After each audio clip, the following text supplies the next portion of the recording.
Ay. Bueno, hola, buenas tardes. Muchas gracias por conectarse a la clase. Em, Primero, contarles que formo parte de la colectiva feminista contra la violencia ginecológica y obstétrica y en el contexto, o sea, contarles un poco cómo surge esta organización.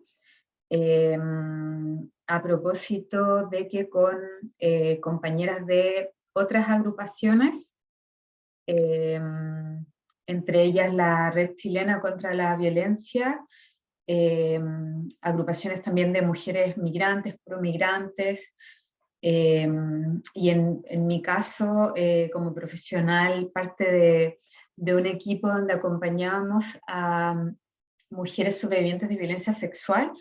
Nos encontrábamos que en distintos espacios de conversación, de visibilización de las violencias hacia las mujeres y cuerpos feminizados, surgían relatos eh, de mujeres, de compañeras, que nos contaban como situaciones que habían vivido hace tiempo, y también en el contexto muchas veces de un parto, de una atención a nivel de ginecólogo, de ginecóloga, de matrona, pero también fuera del contexto de un nacimiento o no nacimiento, sino más bien durante el continuo de nuestro ciclo vital, es decir, en distintas etapas de nuestra vida, por el solo hecho de ser mujeres o de tener un cuerpo feminizado, sentían cierta incomodidad, que les costaba mucho nombrarla, y alguna de ellas también en relación a historias previas, siendo adolescentes o siendo niñas, historias que de lleno en el fondo dicen relación con una vulneración grave en la esfera de la sexualidad, es decir, en el ámbito de la violencia sexual, ya sea abuso sexual o violación. Muchas de ellas al momento de tener que ir a una atención ginecológica o de obstetricia, se sentían como esto rememoraba otras situaciones de violencia en otros momentos de su vida.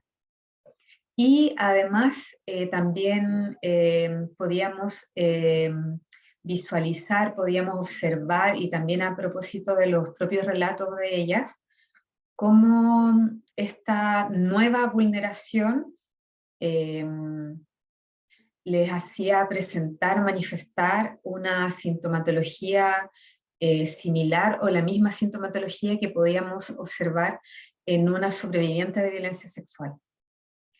Entonces, acá es como importante poder hacer referencia a que hay situaciones que tienen una connotación de violencia y hay otras situaciones que muchas veces por desconocimiento generan en el fondo el efecto de una agresión sexual. Nosotras como colectiva, más que desde el punto de vista del punitivismo, que igual sabemos que es importante un marco legal, nos interesa como poder generar espacios de reflexión, de aprendizaje y de desaprender también como ciertas prácticas que están muy instauradas muchas veces en nuestra sociedad, y nos interesa como poder visibilizar sobre todo eh, los relatos, ¿verdad?, de las propias compañeras.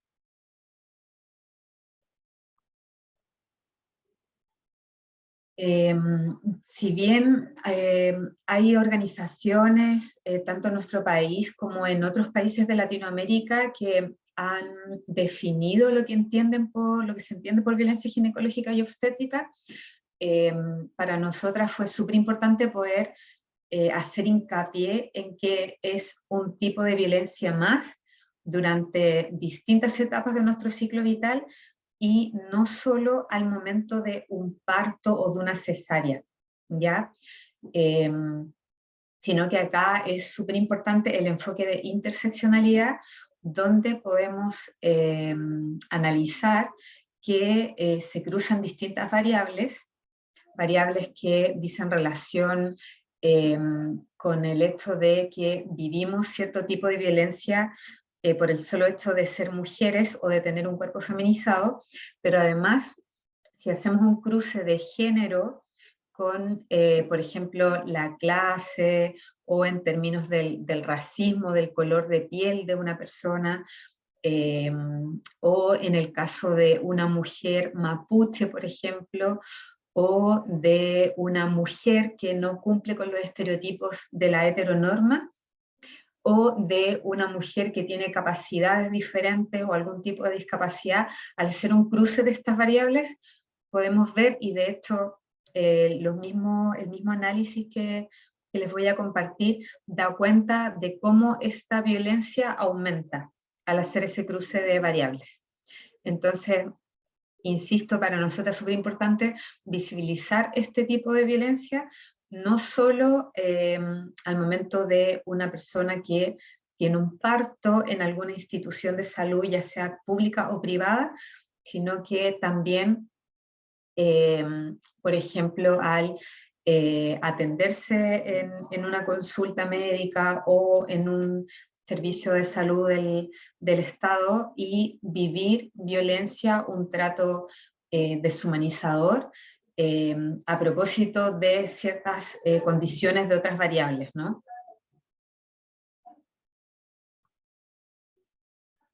¿Se escucha bien? Que como no veo a nadie. Sí, se escucha, sí. Ya, gracias, Felipe.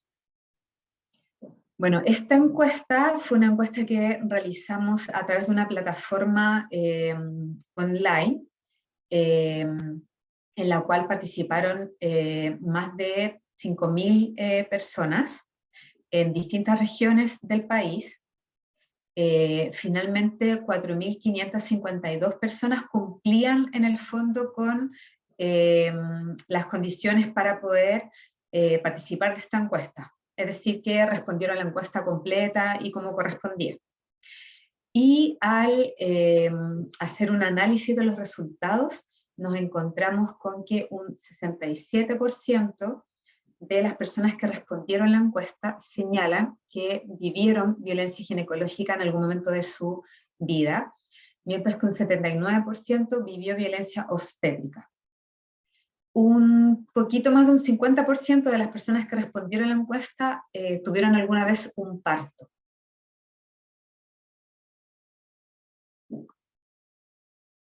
Esta encuesta la desarrollamos en el año 2019 y, bueno, como les comentaba, fue a través de una plataforma online, lo cual igual da cuenta también como del grupo etario que participa y de las personas que pudieron participar. Por ejemplo, nos importaba mucho poder entrevistar a mujeres migrantes, pero es difícil que una persona migrante pueda acudir con tanta facilidad a una plataforma online. Aún así nos encontramos, y se lo voy a mostrar más adelante, cómo la variante migrante también afecta y da cuenta de que las mujeres migrantes viven más violencia. Por ejemplo, un 74,5%, o sea, esta cifra que les mostraba en un principio,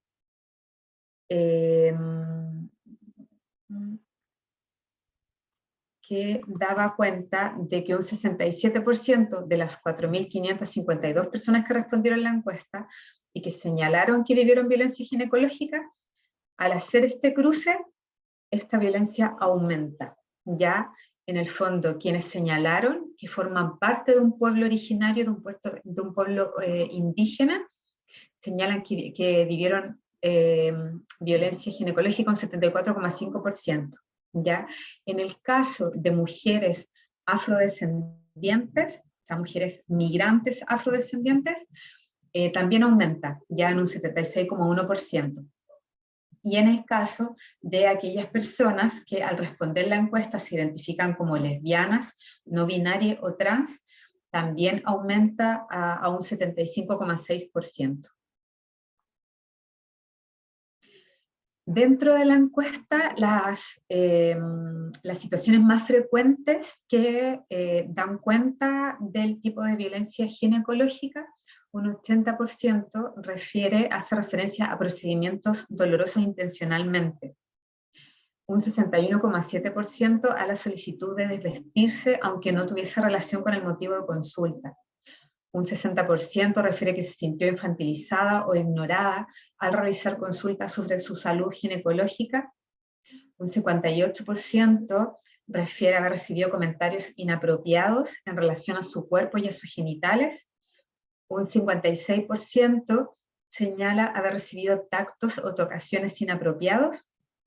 Y casi un 50% haber sido medicada sin que se le explicara por qué y de qué modo estos medicamentos podían afectar a su salud. Estas cifras dan cuenta, como les señalaba al principio, de ya sea como de consultas privadas o de algún espacio de alguna institución del Estado. También hacen referencia a que el personal de salud juzgaba sus prácticas sexuales, haciendo referencia a ella, una crítica, ¿verdad? Un juicio de valor en tono moralizante, haber escuchado comentarios inapropiados de índole sexual, también comentarios impertinentes referidos a su físico, su vestimenta, su higiene,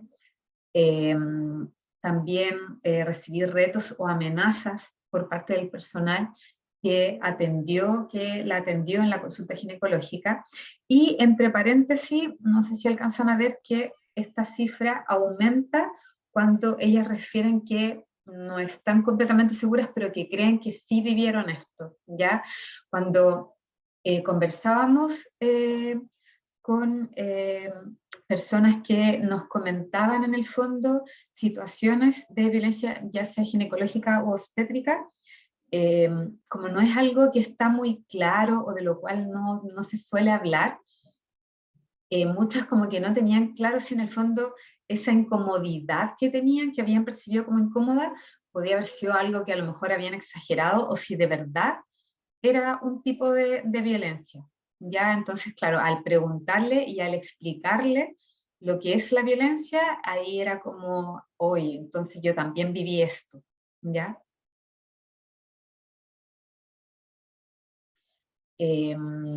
También afirman un 36,8% que le realizaban procedimientos que le causaron dolor, y que se sintieron que fueron medicadas bajo presión sin explicarles información clara y confiable respecto a esta medicación.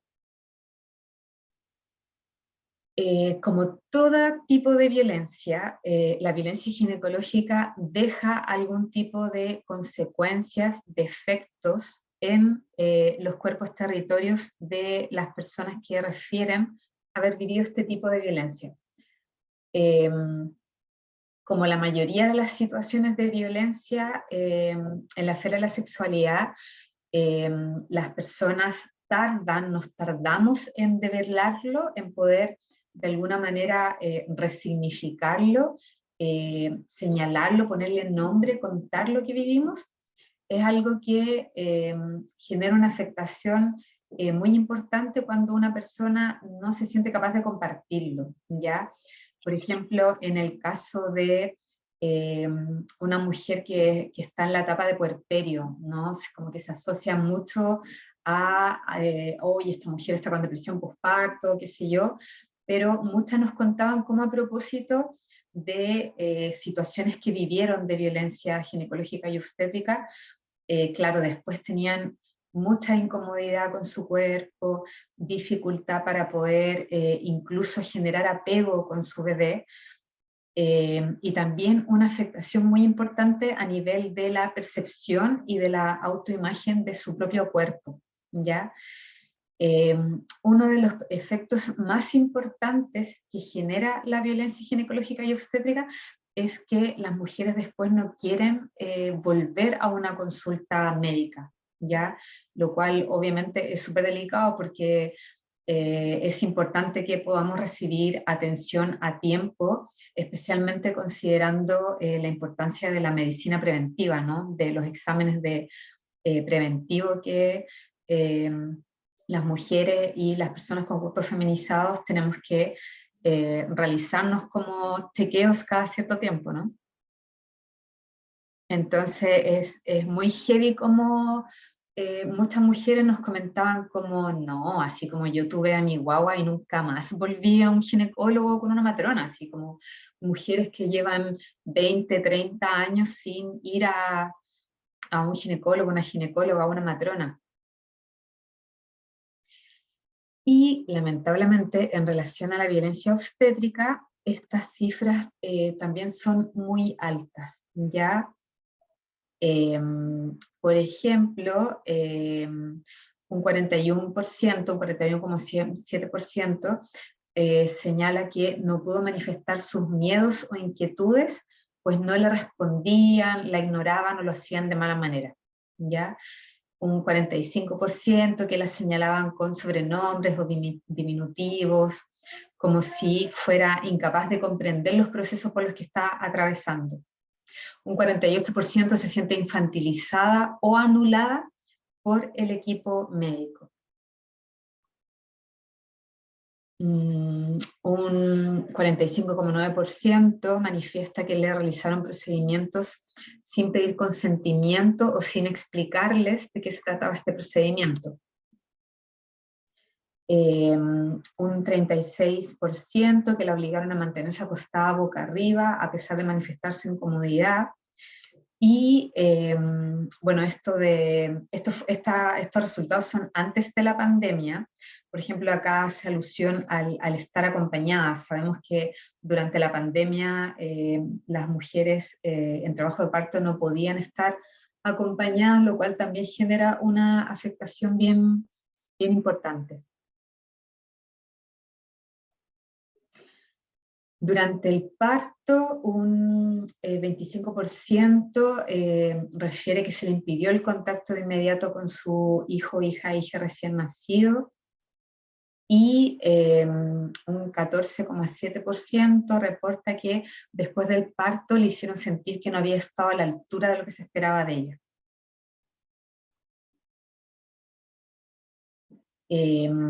Un 7,7% señala que después del parto se le obligó a utilizar algún dispositivo o algún procedimiento de control de natalidad. Mientras que a un 10% se le niega la posibilidad de utilizar algún dispositivo o realizar algún tipo de procedimiento justamente de control de natalidad.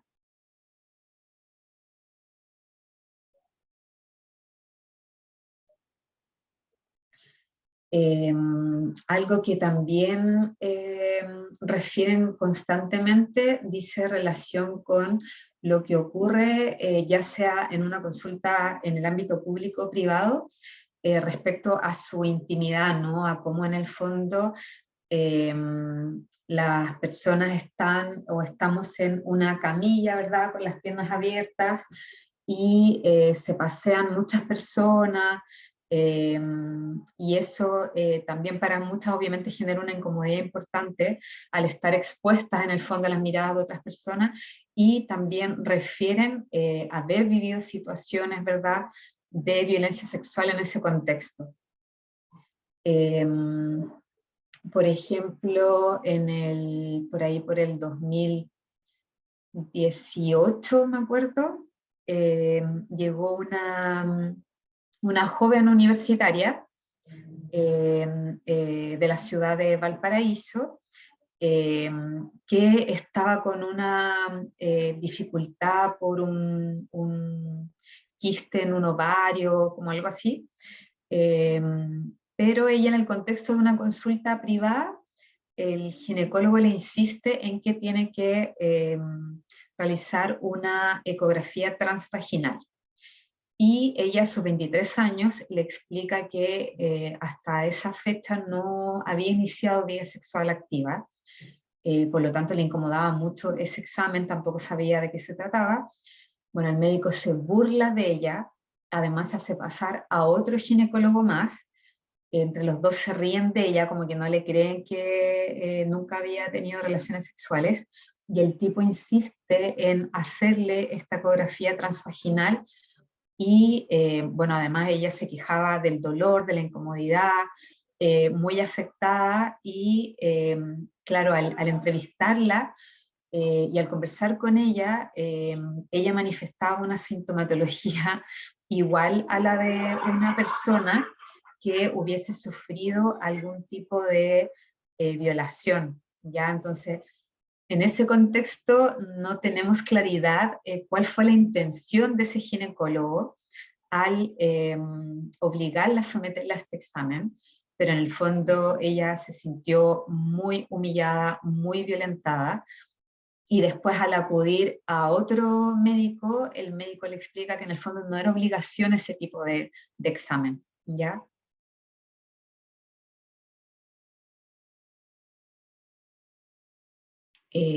También hay un tema muy importante al cual hacen alusión eh, las mujeres en este contexto, y que dice relación con el consentimiento informado, ¿ya?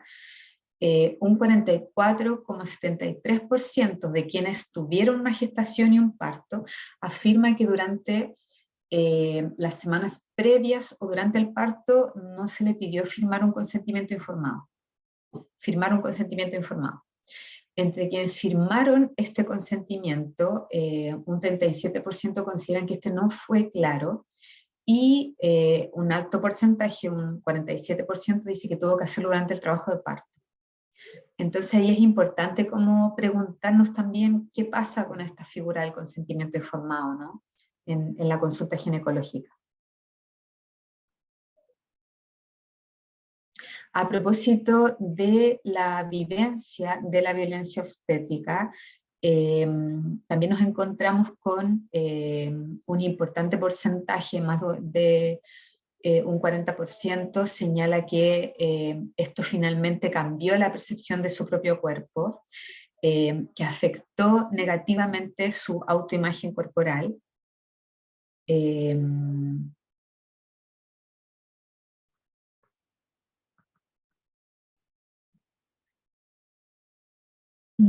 También, bueno, afecta su autoestima, incluso su vida sexual placentera, o las ganas, el deseo de tener una vida sexual activa, eh, entre otras respuestas que compartieron las personas que participaron de esta encuesta. Eh, Y en relación específicamente a la violencia sexual en este contexto, un 17,45% declara haber sufrido, o sea que tiene claridad de que fue víctima de violencia en la esfera de la sexualidad durante algún tipo de atención obstétrica y o ginecológica. Solo un 2,9% pudo o se atrevió a realizar una denuncia. Denuncias que además es muy complejo en este ámbito poder como demostrar, ¿no? A propósito de esta intención, como les explicaba recién en este ejemplo, de si hubo o no una intención en el fondo de cometer una agresión sexual por parte del médico o del matrona. Un 3,11% señala que intentó hacer la denuncia, pero no lo recibieron la denuncia.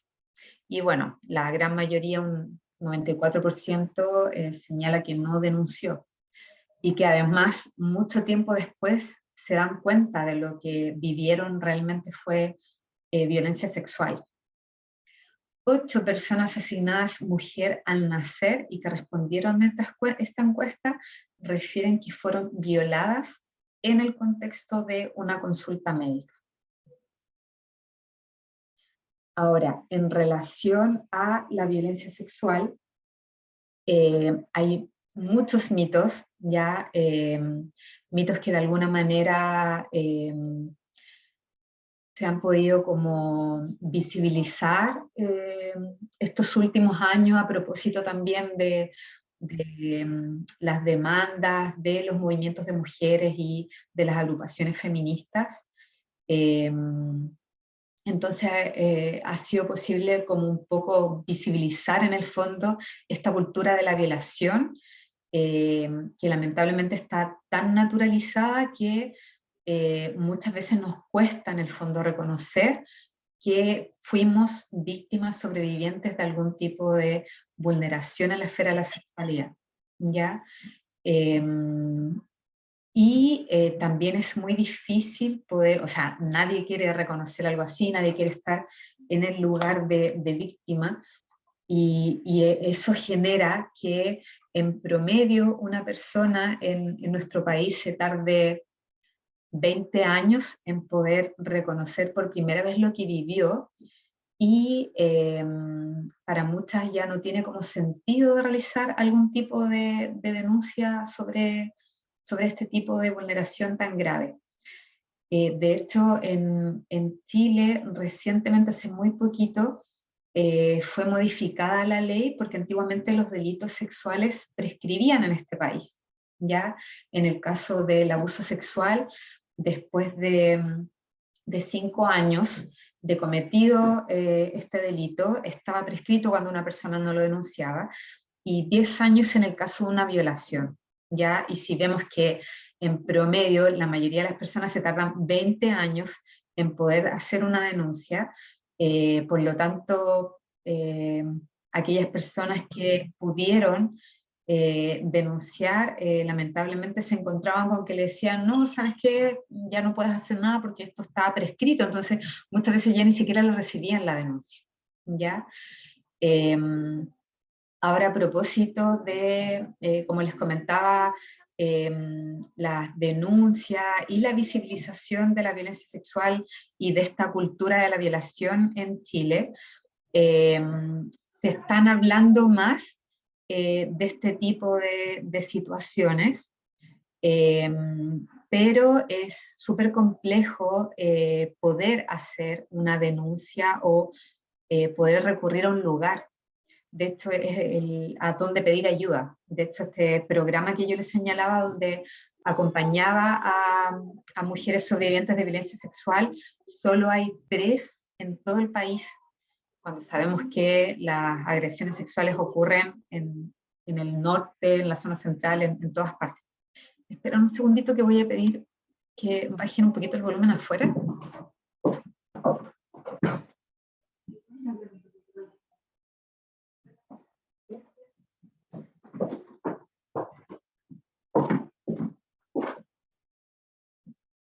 Bueno, han sido como de connotación pública algunos casos de violaciones, por ejemplo, en este país. Lamentablemente es más complejo aún para las víctimas poder denunciar o pedir ayuda cuando vemos la respuesta, ¿verdad?, de la justicia patriarcal, ¿no?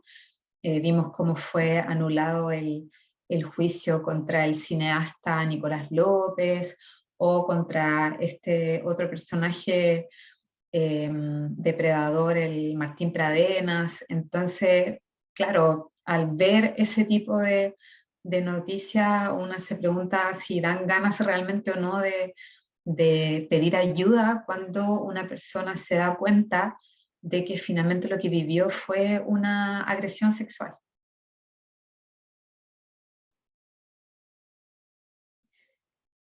En el caso de una consulta ginecológica y obstétrica, también vemos que hay todo un contexto cultural en relación a lo que significa la atención en el contexto de una relación asimétrica y de poder, ¿ya? Porque cuando hablamos de ir a atenderse a una consulta o de ir a un hospital, una persona confía, ¿verdad?, en los procedimientos o en sacarse la ropa en relación a este contexto, ¿no? Como que es algo súper como aceptado, que en el fondo quien tiene la razón siempre es el médico, la médica o el matrón o la matrona.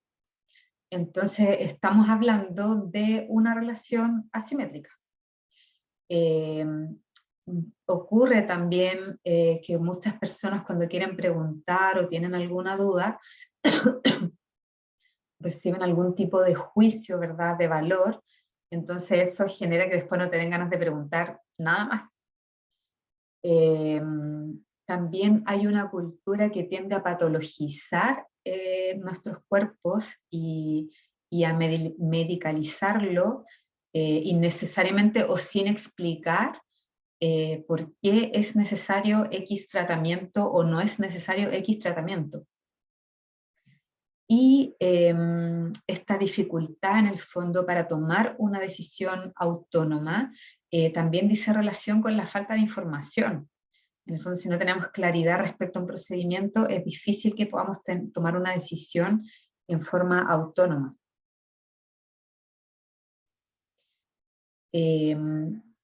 Contarles que este año, la corporación Miles, no sé si la conocen, pero es una corporación que lleva hartos años en este país trabajando por visibilizar los derechos sexuales y reproductivos en Chile. Sacaron un cuarto informe sobre los derechos sexuales y reproductivos, y en este informe pueden encontrar como más específicos los resultados de la encuesta. Ya hay un artículo que publicaron de nuestra colectiva, donde está en el fondo cuáles eran los objetivos de esta encuesta, y hacemos también un análisis, este cruce de variables que les comentaba, a propósito del enfoque de interseccionalidad.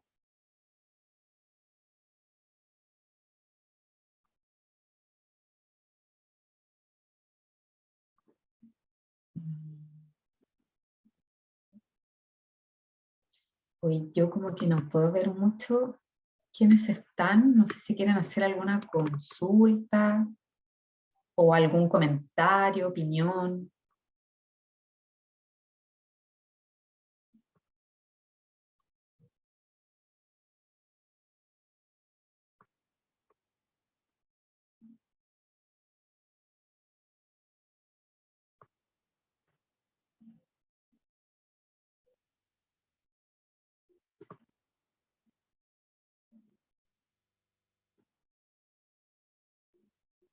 Bueno, entonces me imagino que llegamos hasta acá.